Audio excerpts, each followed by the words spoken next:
tamin'ny lahady heriny ino moa toriteny retsika tamin'ny lahady heriny tokoa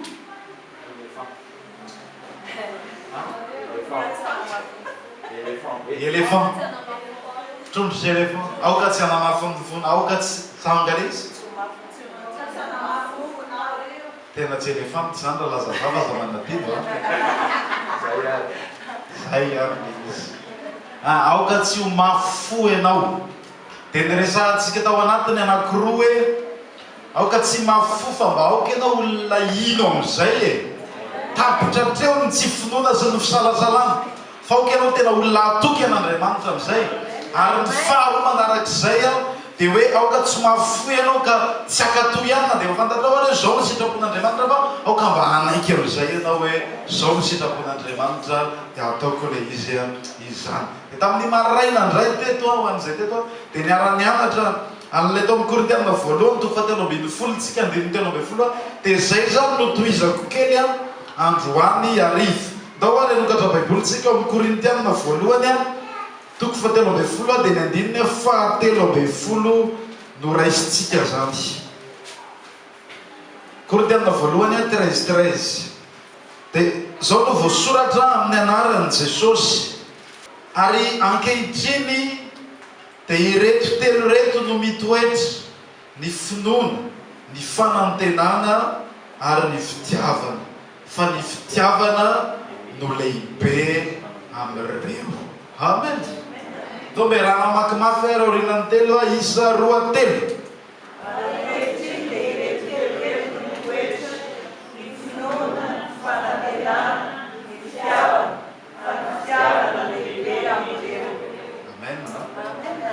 ireo zavatra anankitelo ireo zany a ozy ny tenin'Andriamanitra no tokony hitoetra tamaraina mofitinoko fotsiny le tamaraina afahanao manaraka azy zay manaraka tsaratsika hoe ny atao hoe mitoetra dia zavatra tsy mandalo fa mipetraka mihitsy azonareo tsy zavatra mandalo fotsiny hoe mitoetra ty alarenao ianao na mipetraka ty alarenao dikan'izay ianao a dia tena eto ny fiainanao fa tsy olona mipetraka ty alarenao mihitsy zany hoe ray volana ihany izy neto dia ny ambiny izy any Madagasikara fa ny Madagasikara zany no mipetraka fa ny mipetraka eto alarenao dia mandany fotoana betsaka eto a mipetraka eto manana ny tranony a manana ny fiainany a eto izy eto dia ohatran'izay koa le izy hoe ireo zavatra anankitelo ireo zany a tokony tena hitoetra mihitsy amin'ny fiainanao zany hoe tokony ho hita foana amin'ny fiainana kristiana miaraka amin'Andriamanitra ianao dia tokony ho hita hoe olona manana finoana manana fanantenana ary manana fitiavana ny hitantsika tamin'ny maraina teto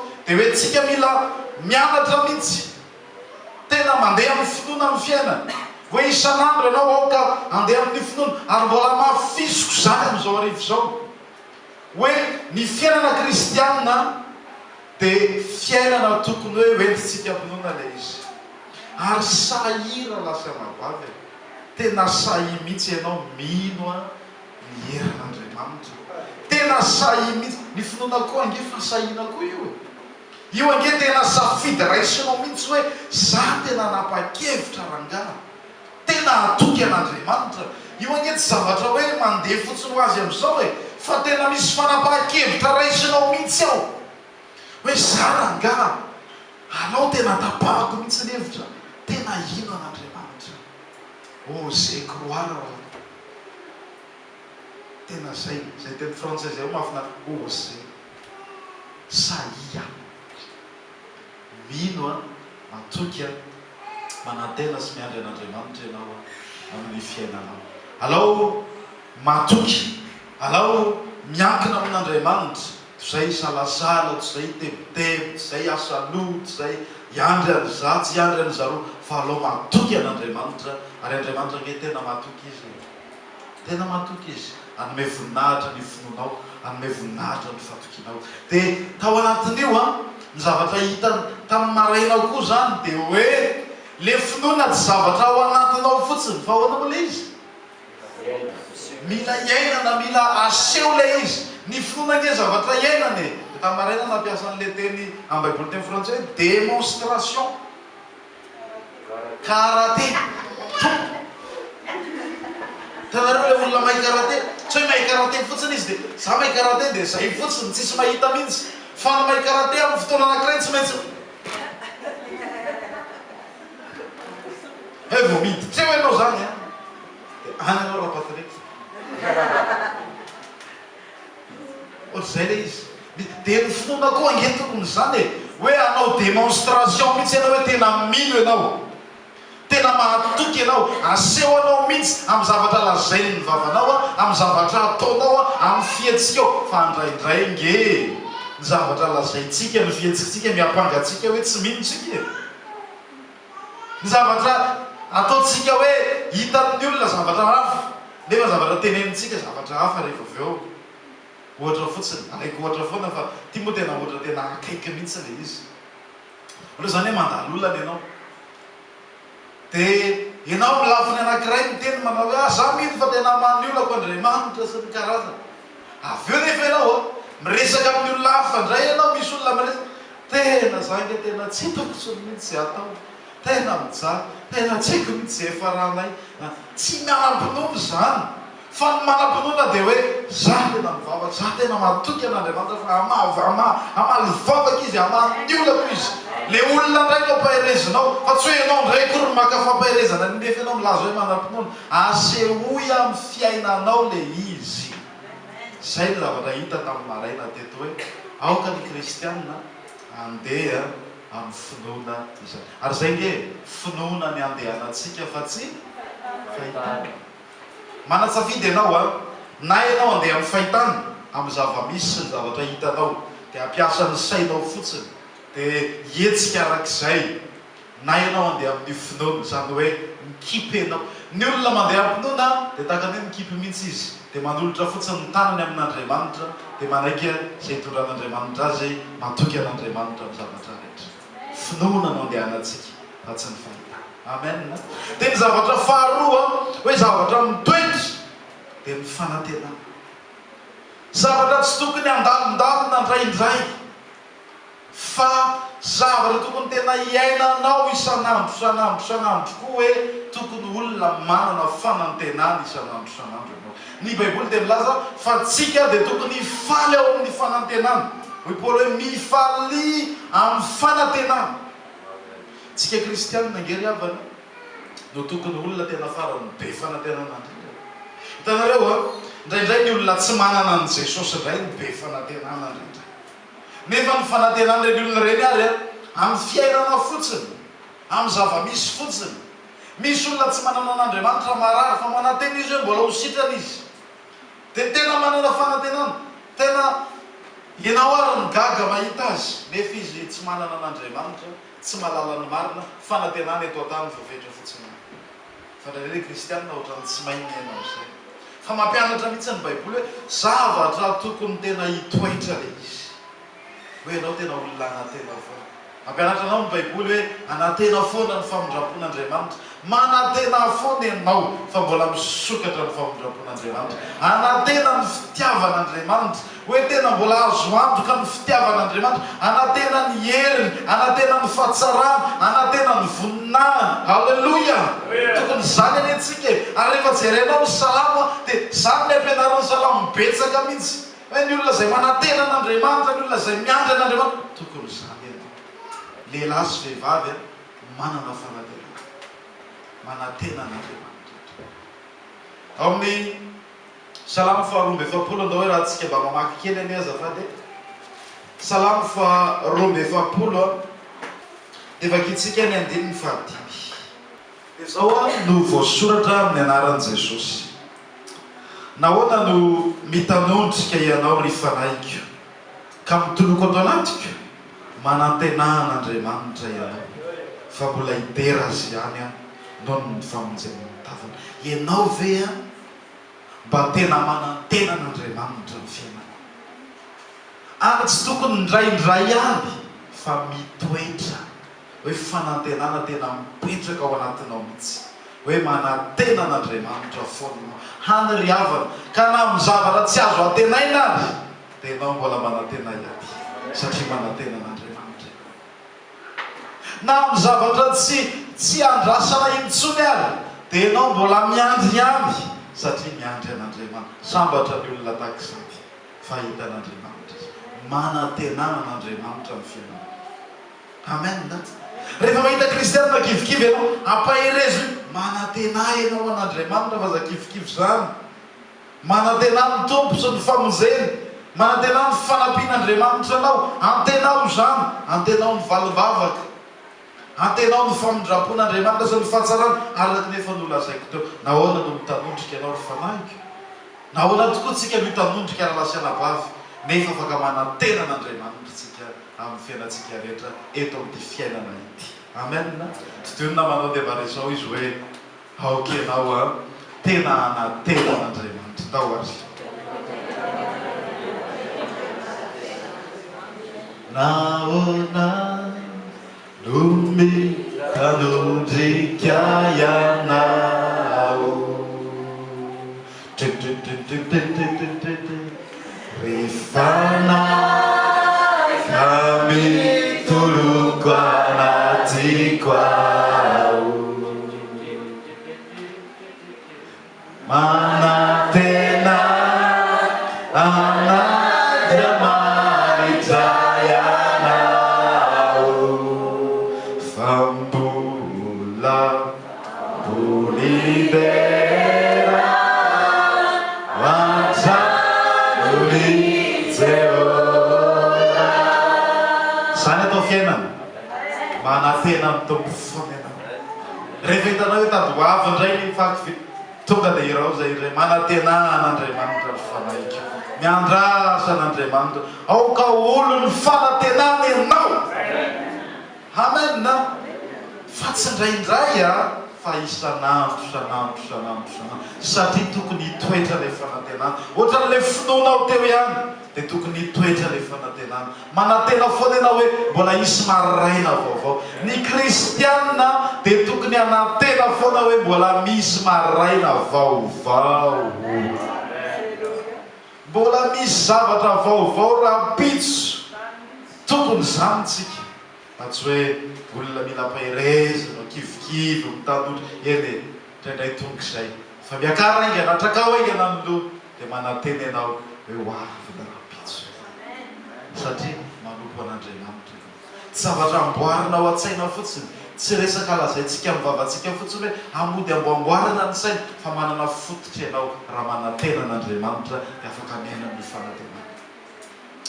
Ary tsy izay ihany anefa fa ao amin'ny Jaona voalohany toko fahatelo dia izao koa no ampianarina momba ny fanantenana. Jaona voalohany toko fahatelo dia ny andininy faharoa no atomboka dia voasoratra hoe ry malahy, ankehitriny aza dia zanak'Andriamanitra isika, nefa tsy mbola naseho izay ho toetsika rahatr'izay. Fantatsika fa raha iseho izy dia ho takazy isika, fa ho hitatsika izy dia izay tena endriny tokoa. Ary izay rehetra manana izany fanantenana miorina amin'izany dia manadio ny tenany mba hadio takazy. Tsy amin'ny fiainana ihany ianao no tokony hanantena an'Andriamanitra, fa zadino fa tsika kristianina manana fanantenana lehibe mihitsy hoe ho avy ny fotoana rahampitso dia ho tahakan'i Jesosy tsika. Tahakan'i Jesosy ilay tonga tetỳ ambony tany. Jesosy tanteraka, Jesosy masina, Jesosy madio, Jesosy tsara, dia ho tahaka izany ianao ary mihoatra noho izay ary satria Jesosy ilay niakatra ho any an-danitra nomena vatana vaovao sy tena vaovao mahery tsy mety loha intsony dia ohatr'izay mihitsy koa ny zavatra miandry ianao hoe omena Andriamanitra anao koa zany. Misy fanantenana hoe ho tahakan'i Jesosy. Be dia be mantsy ny kristianina kivy amin'ny fahotana. Raha tena tia an'Andriamanitra tsika dia tokony alahelo foana tsika rehefa misy zavatra tsy mety ataotsika. Tokony hoe ahatsapa voadona foana tsika. Tokony ahatsapa hoe tena nanao zavatra tsy araka an'Andriamanitra indray dia hifona sy hibebaka ary hiezaka mihitsy hoe hiala amin'izany zavatra. Be dia be ny kristianina koa mitanondrika noho ny fahalemena sy ny sisa. Fa zao nefa ny fanantenantsika ho avy ny fotoana ry havana ho takazy, ho takazy, ho masina takazy, ho tanteraka takazy, tsy hisy loto intsony na kely ary fa tena ho tahakan'i Jesosy. Zany ange ny fanantenantsika. Ary tsy zay ihany fa ny fanantenana dia hoe ho hitatsika izy dia izay tena endriny tokoa tsika ny ahitany tompo e. Zao tsika nandre fotsiny mino izay voasoratra isika fa ho avy ny fotoana raha ampitso ny masonao ahita azy. Amen. Hibanjina an'Andriamanitra ianao, ho hitanao ny tena endriny marina tokoa, dia ho tsapanao hoe zao ny fanatrehan'Andriamanitra, tena ho hitanao ho tsapainy ny taonanao zany. Zany ny fanantenantsika kristianina ry havana izay manatrika ary zany tokony hameno ny fonao isanandro isanandro hoe za nge manana fanantenany. Aza mba manao ohatran'ny olona tsy manana an' Jesosy mihitsy, fa ianao olona manana fanantenana, ianao manana hoavy tsara lavitra, ianao manana fiainana tsara lava izay efa miandry anao.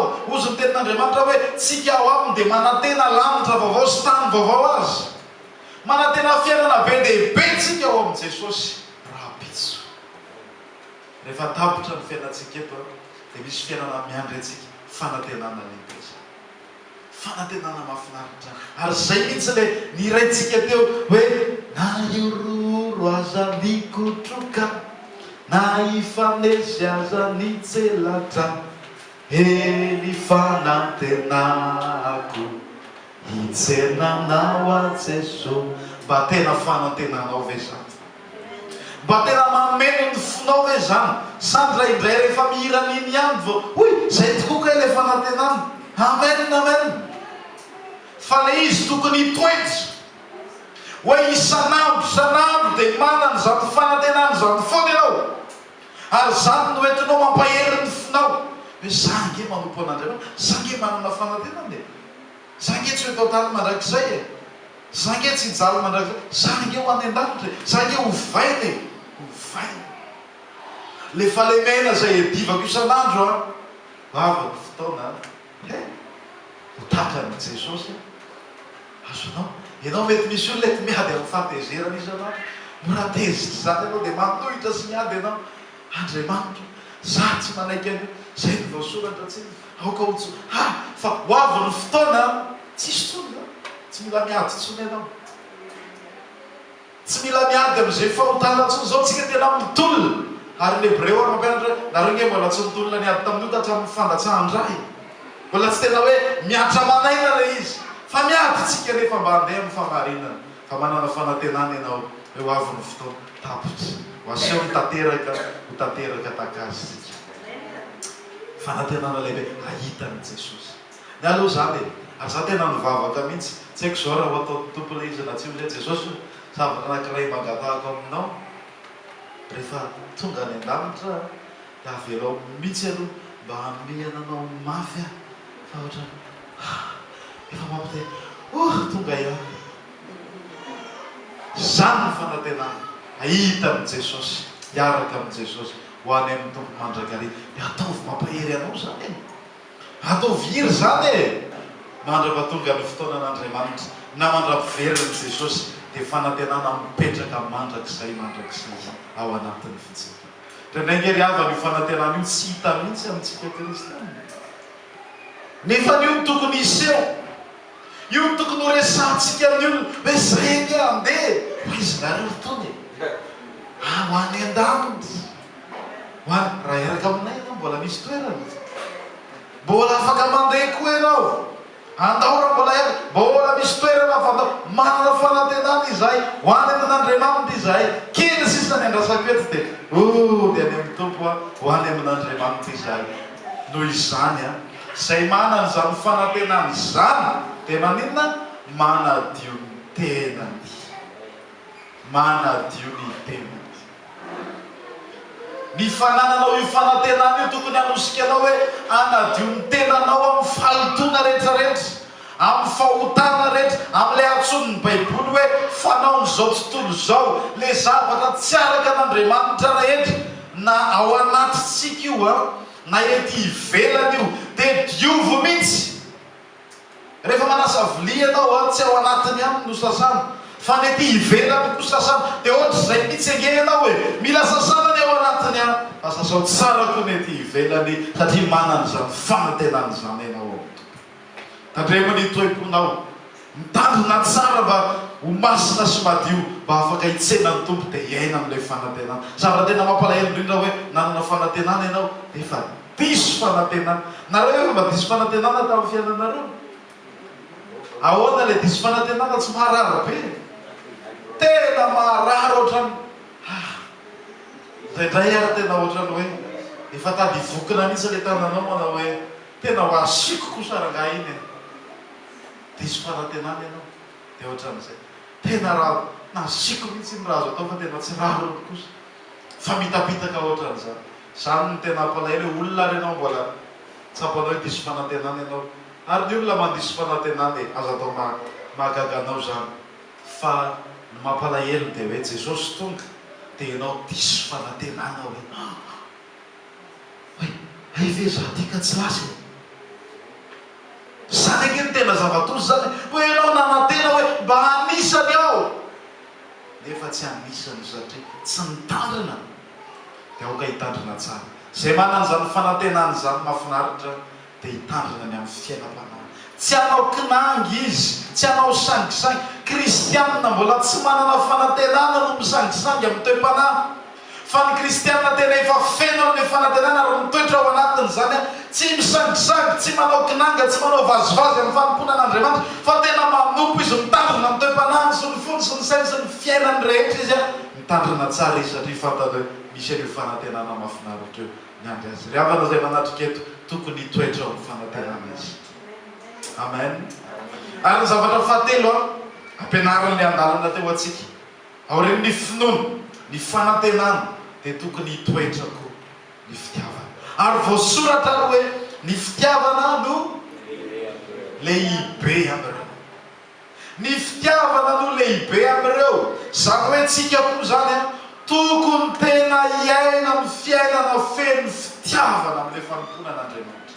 Efa nianatra foana tsika fa androany mbola tiako tsindriana indray ilay izy hoe ry havana izay manatrika eto ny sitrapon'Andriamanitra dia tsy ianao hanompo an'Andriamanitra fotsiny, tsy izay ny tena sitrapony, fa ny sitrapony dia ianao ho tia azy. Ianao ho tia azy. Jereo eo amin'ny bokon'ny Josoa irahantsika mba mijery vetivety azafady indrindra tompoko. Bokon'ny Josoa ao amin'ny testamenta taloha dia amin'ny faraparan'ny bokon'ny Josoa ao no irahantsika mba mamaky azafady indrindra. Sao no zavatra lazain'ny Josoa toko fahatelo amby roapolo ny andininy raiky ambin'ny folo. Ozy izy. Dia tandreminy tsara ny fanahinareo mba ho tia amin'ny Jehovah Andriamanitra reo.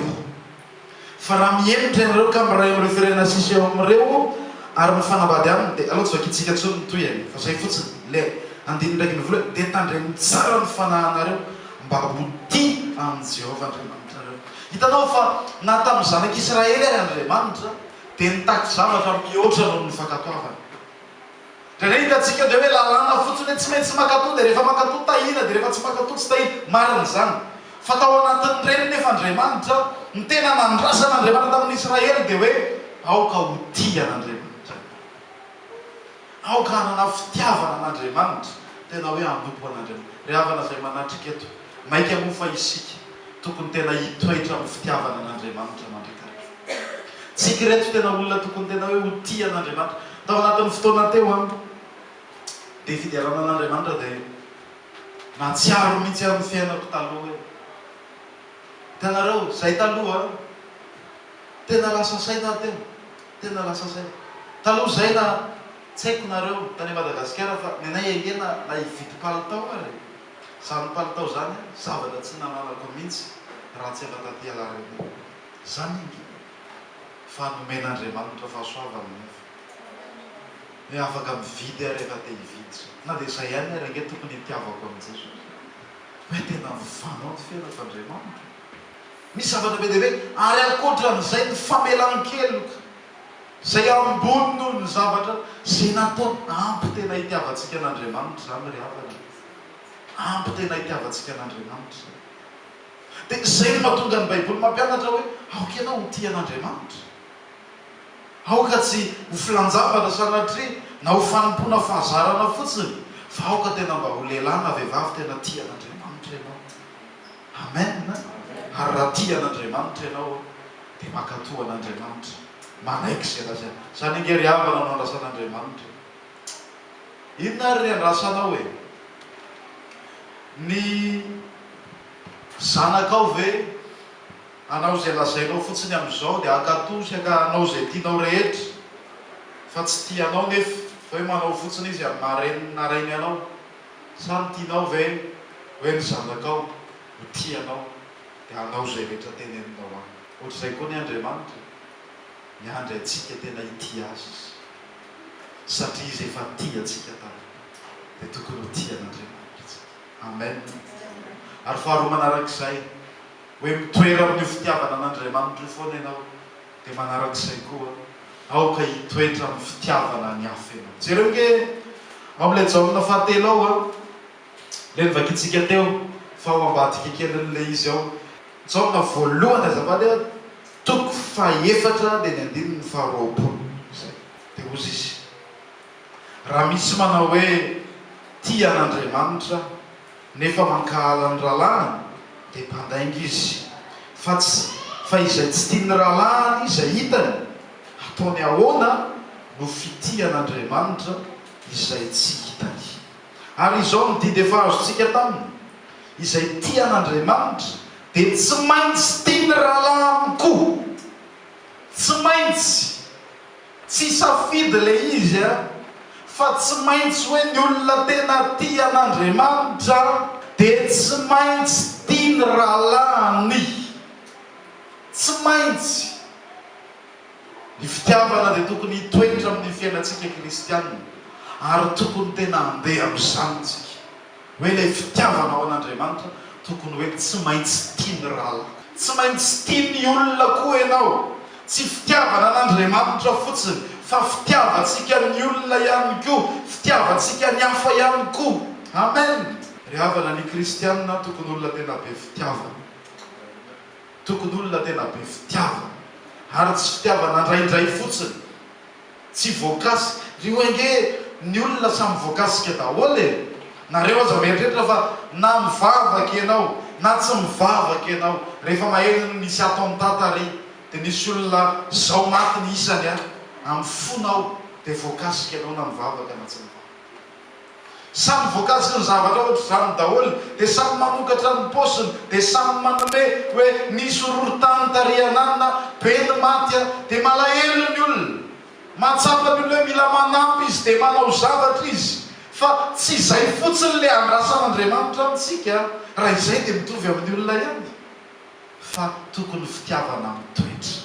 Azonareo mahasamihafa azy ny an'ilay olona fitiavana mandalo hoe misy zavatra ohatran'izao dia mandalo, fa ny an'ny kristianina kosa isan'andro dia manam-pitiavana foana izy. Isan'andro dia mitoetra amin'ny fitiavana foana izy ary mitoetra raiky tapisaka ao anatiny ao izay zavatra izay. Halleluja. Ao anatiny ao izay isan'andro. Raha izay tianareo ihany no tianareo izy Jesosy, ina mosy ho azonareo moa ny mpamory ela sy ny mpanota tsy mba manao toy izany koa va? Le fitiavana tenenin'ny Baiboly tsy hoe misy olona tianao dia tokony ho tia azy koa ianao. Iny tena tia kosa aloha iny dia tiako ny pastery hoe manampinampy iny mba zao iny zao any. Tsy zay le izy fa fitiavana tsotra fotsiny tahaka ny an'Andriamanitra hoe tianao Andriamanitra dia tsy maintsy mitia ny hafa ianao. Tsy maintsy misafidy mitia ny hafa ianao. Ry havana, raha hiandry fihetseham-po ianao vao hitia dia za te hilaza aminao hoe olona azo isaina amin'ny ratsan-tanana ny tena ho tianao. Zay le izy. Raha hoe hiandry fihetseham-po tsika vitsivitsy ny olona tena tianao zany, fa io fitiavana io mila fanapahan-kevitra raisina mihitsy hoe za hanaraka an'Andriamanitra tsy maintsy tia ny hafa, tsy maintsy mitia ny hafa, tsy maintsy mandeha amin'ny fitiavana. Dia jereo ny ohatra omeny Jaona tsika ary ao amin'ilay epistiliny Jaona teo ihany no hovakiana toko fahatelo dia jereo ny zavatra lazainy antsika eo amin'ny andininy fahenina ambin'ny folo, fito ambin'ny folo, valo ambin'ny folo amin'ilay toko fahatelo. Izao no voasoratra. Izao no ahafantarantsika ny fitiavana satria izy no nanolotra ny ainy hamonjy antsika ary isika kosa mba tokony hanolotra ny antsika hamonjy ny rahalahy. ary zay rehetra manam-pananana amin'izao fiainana izao ary mahita ny fahantran'ny rahalany ka mihirombelona ahoana no itoeran'ny fitiavana an'Andriamanitra ao anatiny anaka aoka tsy ho tia amin'ny tenina milela isika fa amin'ny asa sy amin'ny marina. Jereo hoe ry amin'ny andininy faharoa ary na inona no angatahantsika dia raisitsika aminy satria mitandrina ny didiny sy manao izay akasitrahana io masony isika.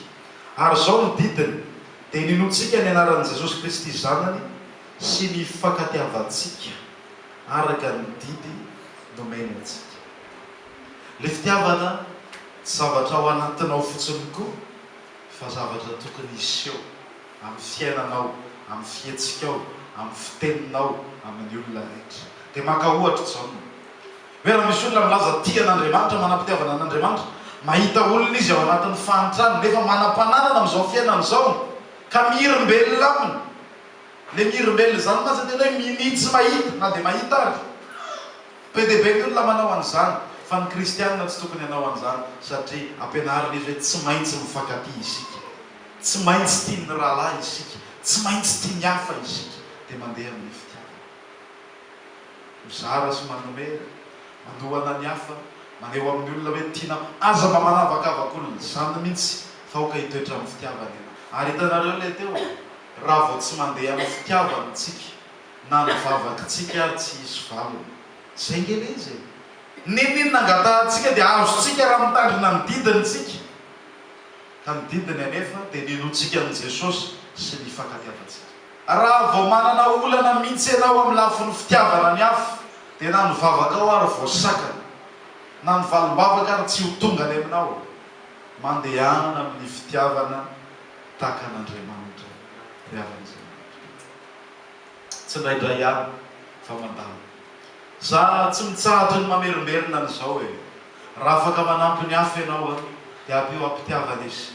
Na impiry na impiry, na impiry na impiry miverimberina, raha mbola afaka manampy ianao dia ataovy.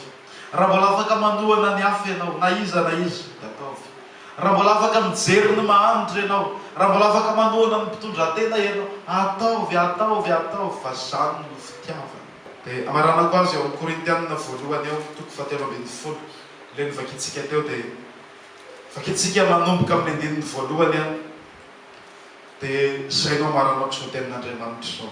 Na dia niteny amin'ny fitenin'ny olona sy ny anjely aza kanefa tsy manana fitiavana dia tonga varaina manendo sy kipansona mikarantsana.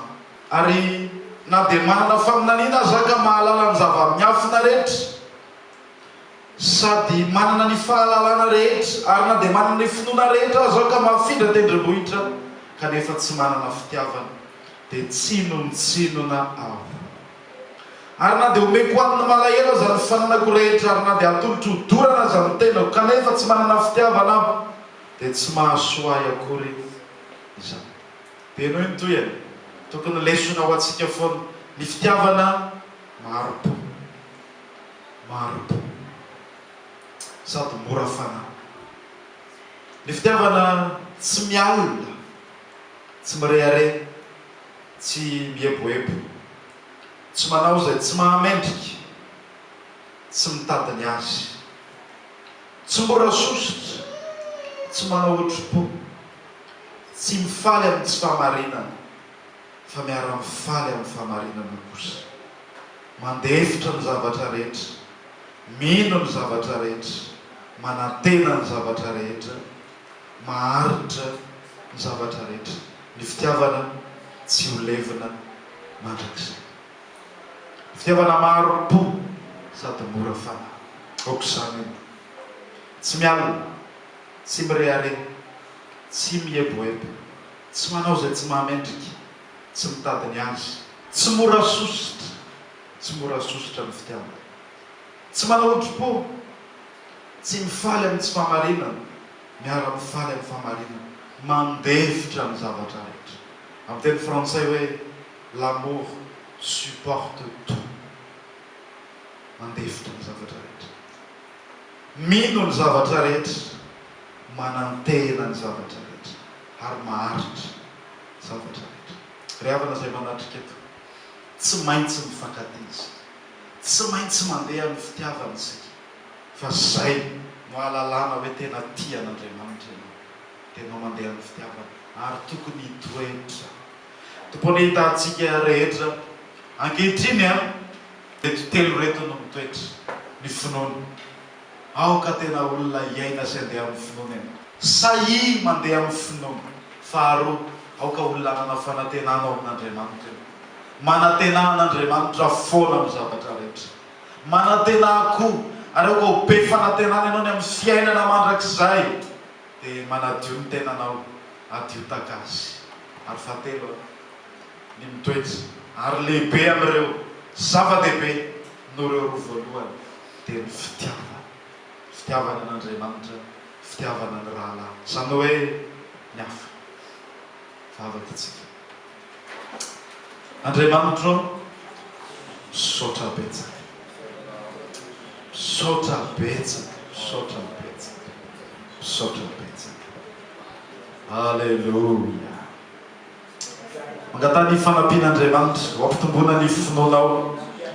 Alleluia. Mangatany fanampian'Andriamanitra. Alleluia. Oh, ampio zahay, ampio zahay, ankatoza ny tena. Ka tena hitoetra amin'ny fiainana ireo finoana, ny fanantenana, ny fitiavana. Alleluia. Anapaka anay mihitsy Andriamanitra, hitoetra. Oh, ampio zahay. Ka tena hitoetra mihitsy ireo Jesosy. Ka tena hitoetra ireo ka tsy hiala mandrakizay. Alleluia, alleluia. Tompo ampio zahay. Fenoy ny fanahy masina. Alleluia. Fenoy ny fanahy masina. Alleluia.